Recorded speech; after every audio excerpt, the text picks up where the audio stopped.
think we did this the whole night. Everybody was just like, "What is going on?" Those It was field probably the most goals. exciting game. Yeah. I mean, yeah, I would say the most exciting game. I say yeah, because we pulled it out. Yeah, Ohio State Yeah. was good. Georgia was good, but yeah, that probably was the most exciting game because we that was won. probably yeah. You I know, think So everybody continues to talk about that one game. I yeah, know that was they lost other games, but that one game, yeah, I think yeah. everybody's like, "What did you think about that Arizona State game?" Like, I that don't was even know what to think about it. that put Arizona State on the map to me. I wasn't Oh even yeah, really for sure. familiar with them, but after that game, I've been paying attention to them. For So sure. then we have the Ohio State game, and they didn't win that game. They played really good. Now, strangely enough, I wasn't really nervous during the Ohio State game. I stayed with it, watched the whole game, and that was probably Collin's best game. He's being held the whole game, whether he was hurt or not. Yeah. But that's kind of what happens at that position there. But so they didn't get the win, but it's I'm thinking it's going to be just like in high school. He'll come back and get a couple of probably college championships. I want to ask you, our parents, they have that nervous parent energy. If your kids are playing football or gymnastics, whatever the case may be, on game day, do you get up and like drink 10 cups of coffee and four Bloody Marys? Like, what do you do game day just to get rid of the anxiety? I think because we're so used to winning that I don't really have a routine or anything that I do to get ready for the game or anything like that. I just kind of like just do a prayer and just I'm praying for no kids to have any injuries. That's really my one ritual is to just pray about injuries, and just I don't want anybody to be hurt. So, but no, I don't. I probably should though, huh? I should I mean, probably don't have No, a change it. Don't change yeah, it now. don't change your thing, your I juju. don't. No, I really don't get nervous anymore. Like I got nervous. I did get nervous at the Ohio State game. That was probably the only game I was. That one in Michigan, like the first game of the season, I was. Oh my god! I think that we. And so what's crazy is Collin's agency had a tailgate that morning, so I didn't know it was a thing for people to drink in the morning. The college games, Oh man, Yes, I didn't know. that's all So that they was my do. first one, like tailgating. yeah, Yeah, yeah. nah, yeah. Yeah, You gotta be, you gotta be they ready went to all rock out. and roll. Yeah, you gotta be ready to rock and roll.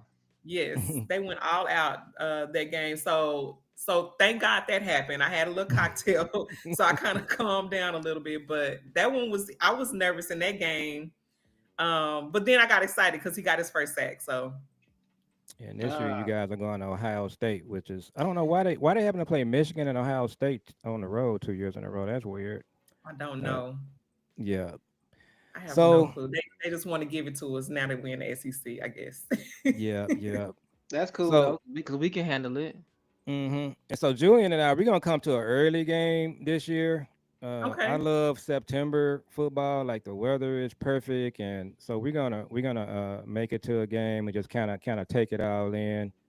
And so Mhm. just real excited about what he's doing. And like I said, Paul would be just through the roof about what's happening Oh with him. my And God. yeah. Mhm. I think about that all the time though, y'all. Like it Yeah, we probably wouldn't be able to calm him down. yeah. He Mm. would just What would probably I be thinking? What would his role be besides being himself? What would his role be? Whatever it would he would be, take over my role. yeah, you know what I'm saying? Because He would I remember like going to the not the well, it is the Cotton Bowl, but Grambling and Prairie View game. Like your dad would take me to the Mhm. Grambling and Prairie View game every year, and we would go, and we would always start out sitting up at the top, and then as the game went on, whoever's not sitting down in their seats at the bottom, we would move down, and we would move down, and so it was just I always remember that about how he used to Yeah. take me to the games, and then we used to go to the fair and the stuff that I couldn't do with my parents, he would let me do. Like we would just play the games and the rides that it was just every year that was an awesome experience for me, just Oh, straight for up. sure. Yeah, so I can only imagine he would be through the roof. I know he is through the Ooh, roof. But he I probably listen, he would be the celebrity for sure. He was listen, already known by the city. He would definitely oh my god, oh my goodness. look what for Kyron sure. said. Shout out to Kyron. Look what Kyron said. He said, "Fun fact: Collin is a top 5 defensive player in NCAA 25 and in real life on Pro Football Focus." Now, how dope is that? Oh, You know what I'm that Yeah, is saying? that's dope. amazing. That is amazing. Amazing. That's crazy. So Super dope. Yeah. now we're gonna talk about Clay's color crew. So that's kind of an extension of Paul too. So my uncle, so he had the Lacima Foundation, which served the Oak Cliff community. He did a lot of work with people that had HIV/AIDS issues, other stuff like that, and Substance so at that abuse. time, yeah, Hmm. substance abuse. At that time, it really wasn't a lot of people doing that kind of work in the community, and he did an amazing job with his foundation. And I was telling you offline that one of the regrets I have is that at that time, I was just starting my career, raising a family, so I didn't really get to spend a lot of time with him, with his foundation. But so now that brings us to Clay's Color Crew, I say I which did. is the foundation that you and Collin started, and you guys had your event a few weeks ago. So tell us about why you guys decided to start the foundation, Clay's Color Crew. So Clay's Color Crew was birthed out of struggle. So we live on the south side of Dallas, and Bruh, I love there's it, dog. These nothing kids are cared. Hold My on, bad. Jules. My bad. nothing for children with autism to do. Like Mm. absolutely nothing. The services are terrible. When Clay got diagnosed with autism, it took me to, he was almost 5 years old. And it was because he was on a waiting list for a very long time. And even after that, trying to get services was just difficult. Like I drove, so just imagine me trying to work a full-time job and take my baby to North Dallas to get speech therapy, Waxahachie to get occupational therapy. I was just all over the place. And so I was like, you know what? I know it's people like me in our community who are struggling to get our kids Assistance. services. Yeah, services. It was So I just. was just like, you know what? And to have friendship and community. So Hmm. like my son has never been invited to a birthday party outside of family. Wow, Wow. that's crazy. Yeah. So just things like that, getting these kids. I'm sorry, y'all, my allergies are really bothering me. No, you're good. Um, Yeah. getting him like friendship and community is very important to me. So we have a few things coming up. We're brewing for our special babies to be able to just do different things, be included and celebrated and things like that. So, yes, we just had Clay's Color Crew and Collin put on the first football camp. It was a success. I absolutely was so happy about it. I'm just so glad that you guys were able to come and experience it as well. Hmm. Thank you for So bringing Jules out. yeah, so let's talk about the camp. So we do have a video, Julian. You can play the audio. So we're gonna show this video right quick, Monica. So All maybe right. if you can get the audio to work, Julian. Yeah. Love it, dog.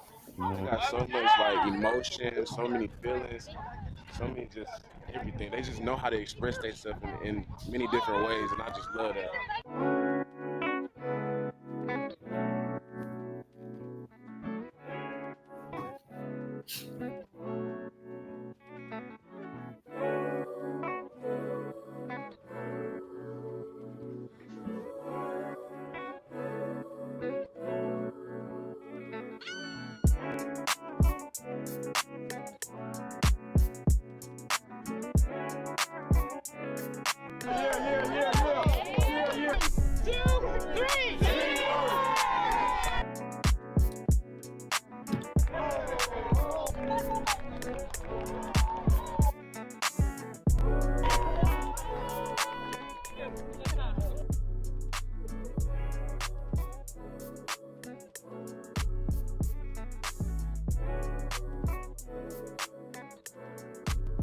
Hey, we going on Brown. We going on Brown. Y'all ready?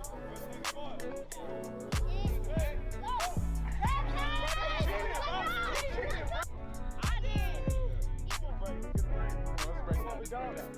Family on three, family on me. One, two, three. Don't you want some medal?